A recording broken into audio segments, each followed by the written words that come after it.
को इक़्तिदार में लाने के लिए हम इलेक्शन से पहले भी चीख रहे थे। सारा निज़ाम अदल दाव पे लगाया हुआ है। इलेक्शन कमीशन, इदारे, पुलिस, ब्यूरोक्रेसी सब जो हैं उनके स्टूजिज बने हुए हैं।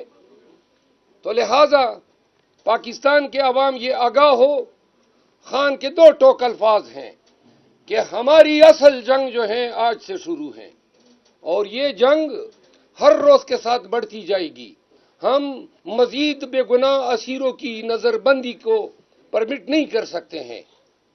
हम इलेक्शन कमीशन की जो दस्तराजियां हैं और आए दिन हमारे साथ नाइंसाफियां कर रहा है, अब इसका इख्तिताम होना चाहिए।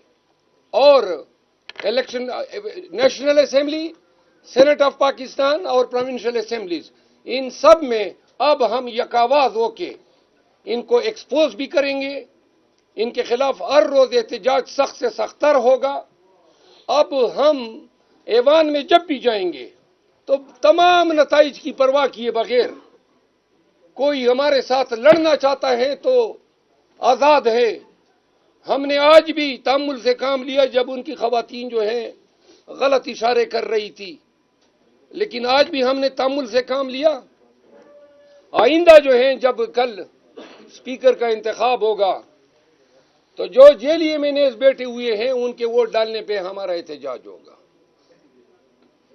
पाकिस्तान तहरीक इंसाफ के तमाम वर्कर्स को मैं कहना चाहता हूं कि जिस तरह आपकी क़ियादत बिल्कुल सामने आ गई है, अब आप भी डट के निकल जाएं अपने झंडे के साथ, खान के अलम के साथ, पूरी दलेरी और जुर्रत के साथ, क्योंकि अब क़ियादत आपकी हर मदद के लिए हर जिले, गांव, टाउन और तहसील में मौजूद रहेगी। मरवत साहब ये बताएं, आपने जिसके खिलाफ एहतजाज कर रहे हैं, मियां नवाज शरीफ 4 साल खुद जिला वतनी काट के आए, उनको भी इक़्तिदार से निकाला।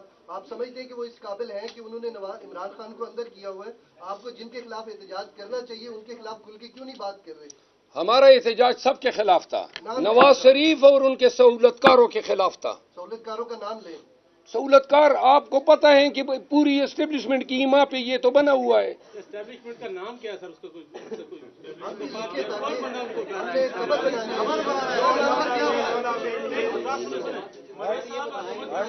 एक मिनट, आपका नाम क्या है? शेख मंजूर अहमद।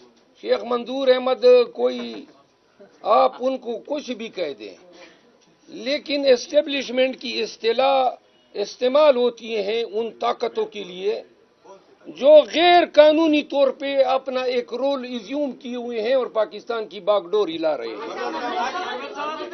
आपको यहाँ पे पार्लियामान में बहुत भारी भरकम मैंडेट देकर अवाम ने भेजा है, तो आपकी जो आपने अपना पूरा प्लान बताया इस वक्त, उसमें तो सिर्फ ये है कि आप सिर्फ असम्बली में एहतजाज करेंगे और चले जाएंगे, कि अवाम के लिए वहाँ कोई काम भी करेंगे या सिर्फ एहतजाज शोर शराबा करके बात चले जाएंगे? इसी को सेकंड करूंगा सर कि 22 करोड़ 25 करोड़ अवाम की इज्तिमाई दानिशगाह है और यहाँ से जो भी निकलता है या तख्ता-ए-दार पर जाता है या अडियाला जाता है। क्या किसी एक नुक्ते के ऊपर आप सब लोग मुत्तफिक हो सकते हैं? जितने तख्ता-ए-दार पे गए हैं और अडियाला गए हैं, बहैसियत एक कानूनदान के मैं इन सब की मजम्मत करता हूँ। मैं कानून की हुक्मरानी वाला आदमी हूँ, मेरी पार्टी की हुकूमत होगी और अगर मरियम नवाज के खिलाफ किसी ने गैर कानूनी तौर पे कार्रवाई करनी चाहिए, मैं पहला शख्स हूंगा कि उसका हाथ रोकूंगा। कत्यान इसकी इजाजत हम नहीं दे सकते हैं कि वो पुराने अदवार के असबाक दोहराए जाए कि जब किसी के साथ हीरोइन नाजायज डाला जाता था, किसी के मियाँ बीवी के दरवाजे तोड़े जाते थे। हम कानूनदान हैं, हम पीटीआई के साथ, खान के साथ कानून की हुक्मरानी के लिए खड़े हैं। तो लिहाजा मैं बहैसियत कानूनदान जब तक पीटीआई का हिस्सा रहूंगा, इंशाअल्लाह मेरी बुनियादी इंसानी हकूक और कानून की हुक्मरानी की बात मेरे लिए अवलीन तरजीह है। दूसरी बात जो आपने सवाल किया कि अवाम के लिए हम क्या कर सकते हैं, देखिए पहली बात तो ये है जिसको हजम करना बड़ा मुश्किल है कि ये लोग जेली तरीके से हुकूमत कायम कर रहे हैं।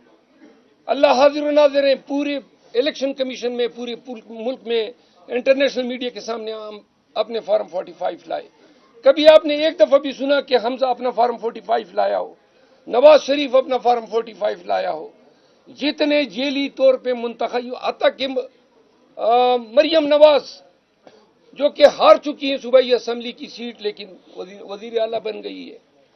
ملک میں ان ریٹرننگ آفیسر کے ذریعے جو گناونا کھیل کھیلا گیا ہے اس سے ایک اہم سبق سب پوری قوم جان لیں کہ آج تو آپ نے آر او کے ہاتھ مروڑ کے ان سے 47 کے ذریعے اپنے آپ کو جتوا دیا.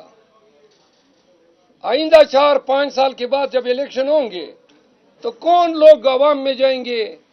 آر او کے ہاتھ مروڑنے کے پیچھے سب بھاگیں گے. آپ نے جمہوریت کا مستقبل داؤ پہ لگایا ہے. عوام کے لیے ہم اور خان کا یہ پیغام ہے کہ جس طرح 2/3 سے زیادہ اکثریت سے قوم نے پی ٹی آئی پہ اعتماد کیا ہے، اس کا حق ہے کہ ہم عوام کو ڈیلیور کریں. تو لہذا اس ایوان میں اور ایوان سے باہر عوامی خدمات کے سلسلے میں ہم ایک پازیٹیو کردار ادا کریں گے. ان پالیسیز کو ہم مرتب یا متعارف کرانے کی کوشش کریں گے جس سے عوام کو سہولیات حاصل ہو. ایک چیز ہم ابتدائی طور پہ اعلان کر رہے ہیں کہ ہم آئین میں قانون میں ایسے فوجداری اور ضابطۂ فوجداری کے ایسے امینڈمنٹس لا رہے ہیں جس کے ذریعے ذرا خاموش ہو جائیں، 2 منٹ بعد جس کے ذریعے آربیٹریلی اریسٹ، لوگوں کو بغیر وارنٹ کے اریسٹ کیا جانا، تفتیش کے لیے فزیکلی حاضر ہونا یا ڈیجیٹل یا سائبر پریزنس کو قبول کرنا، یہ چیزیں ہم انشاءاللہ ترمیمی بل کے ذریعے متعارف کریں گے. جلدی آپ کو نظر آ جائے گی کہ ہماری کے پی میں اصلی ہے ادھر اور پنجاب میں جیلی ہوگی.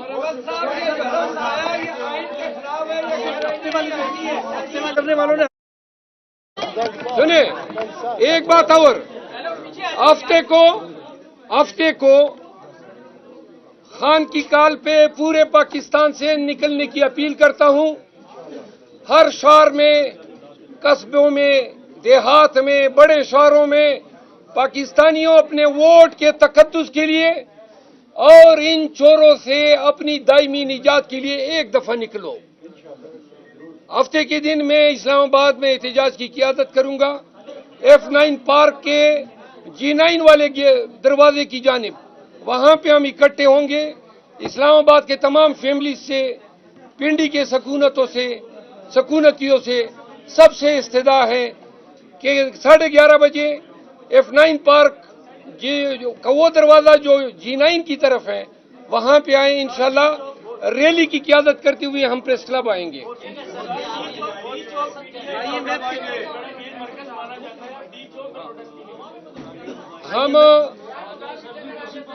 ہم F9 پارک سے پریس کلب آئیں گے. ڈی چوک پہ ہم تب آئیں گے جب دھرنے پہ آئیں گے انشاءاللہ.